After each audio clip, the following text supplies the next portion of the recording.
जय जय जय। हाँ साहब, आज नवोदय प्रारंभ है और जय को वातावरण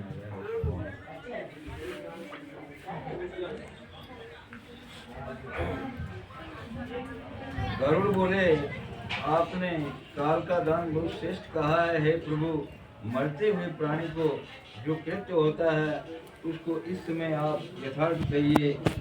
तभी भगवान बोले, हे गुरु सुनो, देह के त्याग की उस विधि को मैं तुमसे कहता हूँ।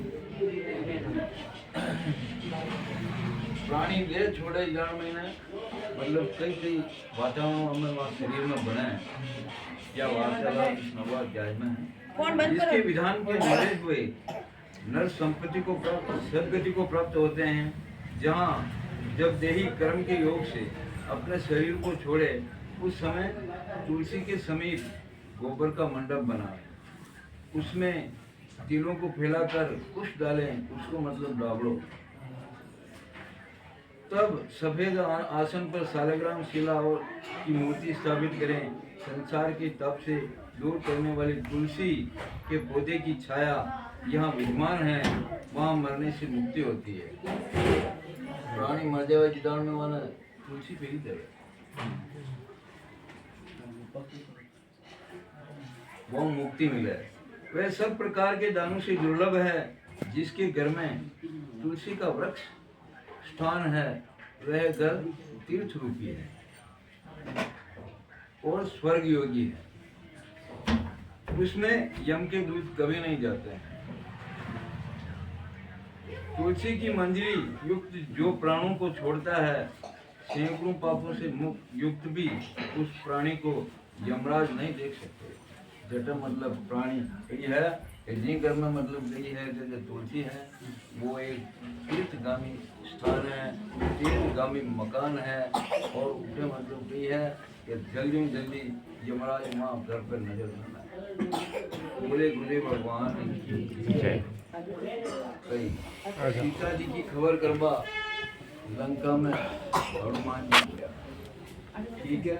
हनुमान जी गया तो सब राक्षस ही था, सब राक्षस। तुलसी में कोई राक्षस ना समझता, पर वहाँ में एक मतलब एक प्राणी मतलब कही है कि वो एक प्राणी समझ तो तुलसी में तो समझ तो सही। तो वहाँ का घर तुलसी भी सही। तो भगवान उड़ता उड़ता सब आखी लंका में भर गया, भगवान तुलसी की नजर में मतलब विभीषण के घर तुलसी भी। तो वहाँ भगवान के देखियो यो जरूर कोई भगवान को भगत है, वो कोई राम को भगत है, भगवान विश्राम बोले गुरुदेव भगवान तुलसी दल मुख में रख कर तिल और कुश के आसन पर मरा हुआ प्राणी पुत्रहीन होने पर भी निसंदेह विष्णुपुर और स्वर्ग को जाता है। जिनके पुत्र न है संतान को है, लेकिन कही है कि तुलसी दल के मुख में रखकर उसके आसन पर मरा हुआ प्राणी पुत्रहीन से भी निसंदेह वो स्वर्ग को जाता है। 3 प्रकार के तिल धर्म तुलसी दल में सब दुर्गति को प्राप्त होते हैं। वे आत्मा का निवारण करते हैं। मेरे संदेह से उत्पन्न होने से तिल पवित्र है, अतः तिलों से असुर दानव दैत्य भागते हैं। हे गुरु, मेरे रोम में उत्पन्न तिल मेरी विभूति है, अतः उनकी स्पर्श मात्र से ही नर स्वर्ग लोक को चले जाते हैं। उसके मूल में ब्रह्मा स्थित है, उसको मतलब डाबड़ो। हाँ फिर क्यों है, उसके मूल में ब्रह्मा स्थित है, उसके मध्य में जनार्दन है और उसके अग्रभाग में शंकर देव स्थित है। इस प्रकार तीनों देवता उसमें विराजे हुए रहते हैं। डाबड़ा में 3 देवता विराजे हुए रहते हैं। अतः कुश अग्नि मंत्र तुलसी ब्राह्मण भोग सब बार बार काम में लगाने पर भी निर्माल्य नहीं होते। आपने कही है कि यदि ग्रहण है जावे ग्रहण की टाइम पर आप डाबड़ो मतलब घरेलान मिलता मिला ठीक है। वो डाबड़ो मतलब जो उतरो काम देता है, वह वस्तु निर्माल्य न है, वह खराब न है कही।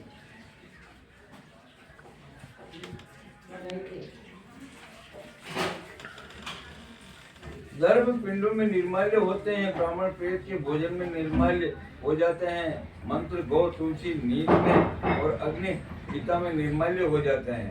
भाई क्यों? या तुलसी अगर नीच के घरे तुलसी है और वो मतलब पापी है, शराब पीवे, गंदी है, बीके घरे या तुलसी न चले, कदी न चले, भूल न चले। हाँ, गर्भ के बिछोने से संस्कार किए गए और गोबर से लिपे गए स्थान में आतुर को रखें। अंतरिक्ष का त्याग करें। ब्रह्मा, ब्रह्मा, विष्णु, रुद्र और अग्नि ये सब देवता मंडल के ऊपर बैठते हैं। अच्छे मंडल करें। बिना लिपी हुई भूमि पवित्र होती है और लिपी हुई भी अधिक पवित्र होती है। पिशाच, राक्षस, प्रेत और यम के दूत बिना लोपे स्थान में, घाट में और अंतरिक्ष में प्रवेश करते हैं। इसलिए अग्निहोत्र, श्राद्ध, ब्राह्मण भोजन और देवताओं का पूजन इन सब को बिना मंडप की भूमि में आतुर से नहीं करावे। कई दिखो कि आपने घरे मतलब एक हवन भी करा तो मतलब ब्राह्मण जी के यार आप हवन करा तो थोड़ी तो मतलब हवन नहीं तो है हरी जगह ने नीपने वाले उठे तो नीप दो, ठीक है। तो इसलिए मतलब कही है वहाँ भी भगवान निवास करें, कई भगवान वहाँ में भी निवास करें। एक हमारी बात सुनो कि नीपनी ना हो तो मतलब आप आके क्या करेगा, पोछो भी लगा था कई तो पवित्र है जाओ। बोले कुछ भगवान जय।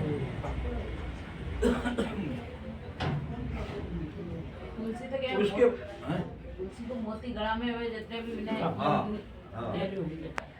उसके बाद उस आतुर को लिपी हुई भूमि के करने से उसके मुख में स्वर्ण और रत्न डालें। फिर सारग्राम स्वरूप विष्णु का चरणामृत डालें। चरणामृत को मतलब आपने कई लोग कहिए थोड़ा दीपी प्राणी के मुख में डालें, ठीक है। सारग्राम शिला के जल को जो बिंदु मात्र भी पीता है वह सब पापों से छूट कर मुक्ति को प्राप्त होता है। उसके बाद महापातक को नाश करने वाले गंगा जल को दें।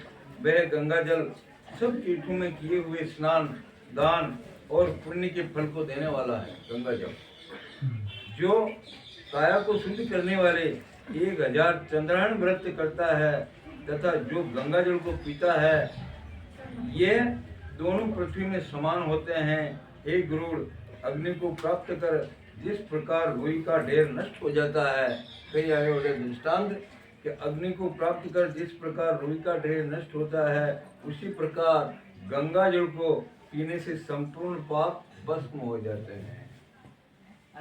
बोले गुरुदेव भगवान की जय। एक बार गंगा को तीर्थ तो अपन कर लेना है। भूलिया चुकिया छोटा मोटा बुढ़ापा में कभी भी मतलब सही है सही। जो सूर्य की किरणों से तपे हुए गंगा जल को पीता है वह सब योनियों से छूटकर हरि के गुरु को जाता है, स्वर्ग को जाता है। नदियां जल में स्नान करने से आपने कही है कि पुराना जमाना में कही है किसान को डडलो मार लगता तो आने की अरे गंगा जी खिलाओ है, कोई गाय मार लगता तो आने की अरे इन्हें गंगा जी खिलाओ, गंगा जी जो को पाप दूजा। हाँ बोले गुरुदेव भगवान जय। जो सूर्य की किरणों से तपे हुए गंगा जल को पीता है वह सब योनियों से छूटकर हरि की घर को जाता है। नदियां जल में स्नान करने से अन्य मनुष्यों को पवित्र करती है और गंगा दर्शन से पीने से और गंगा इस नाम के कहने से ही सैकड़ों हजार पुरुषों को पवित्र करती है। गंगा को छांटो लग जाओ जितने हम लोग पवित्र है। इसलिए संसार को तारने वाले उसके जल को पीने जो पुरुष पक्ष में आए हुए भी प्राणों से गंगा ऐसे कहता है वह मरकर विष्णु को पुर को जाता है और स्वर्ग में जाता है, पृथ्वी में फिर उत्पन्न नहीं होता। श्रद्धा युक्त जो पुरुष निकलते हुए प्राणों से गंगा का मन में चिंतन करता है वह मोक्ष को प्राप्त होता है। अतः गंगा जी का ध्यान करें, नमस्कार करें और उसके जल को पीएं। उसके बाद मोक्ष को देने वाली भागवत की कथा कुछ सुने। एक श्लोक, आधा श्लोक अथवा चौथाई श्लोक भी भगवान जो अंत समय में पढ़ता है उसको ब्रह्मलोक में कभी लौटना नहीं होता। उपनिवेदियों को पाठ से शिव तथा विष्णु के श्लोकों से ब्राह्मण, क्षत्रिय और विष्णु की मुक्ति देने वाली है। एक गुरु प्राणों की यात्रा के समय अनशन व्रत करें, अर्थात कुछ खाए नहीं, और विरक्त द्विजनों को आतुर संन्यास देवें। जो कंठ में आए हुए प्राणों से मैंने संन्यास लिया है ऐसा कहता है, वह मरकर विष्णु को लोक को जाता है, भूमि में फिर उत्पन्न नहीं होता है। इस प्रकार जिसका आतुर कृत्य हुआ हो, उस धर्मात्मा पुरुष के प्राण सुख से ऊपर के छिद्र में होकर निकलते हैं।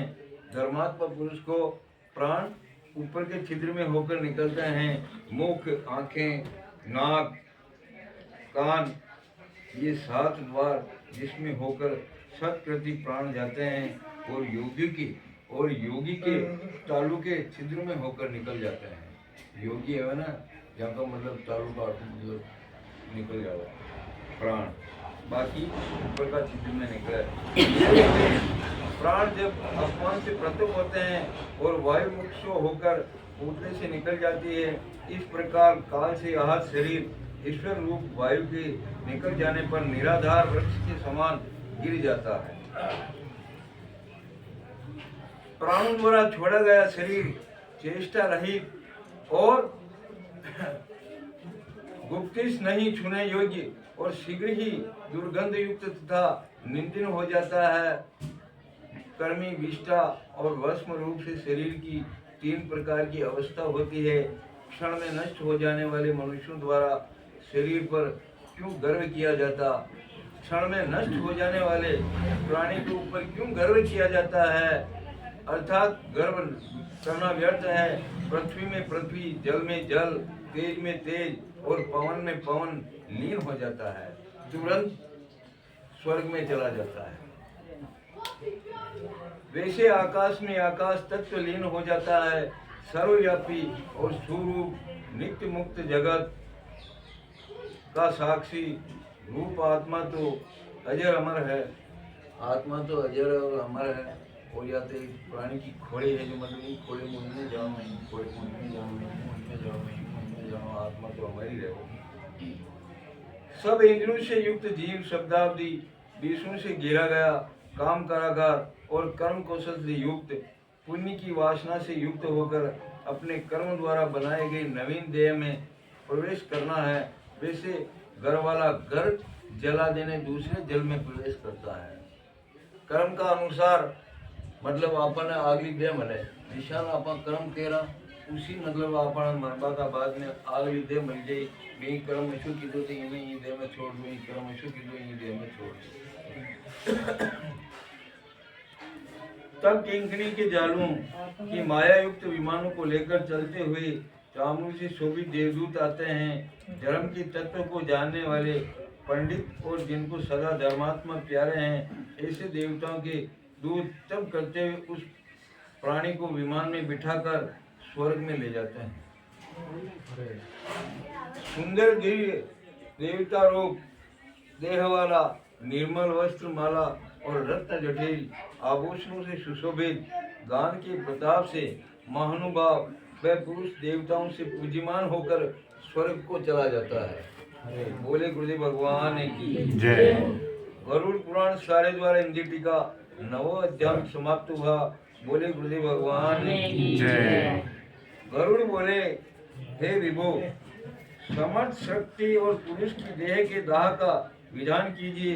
यदि उसकी स्त्री सती हो तो उसकी भी महिमा बताइए। पुराना जमाना में ना सच्चा गणिया जावत हे हेती कई विधान है।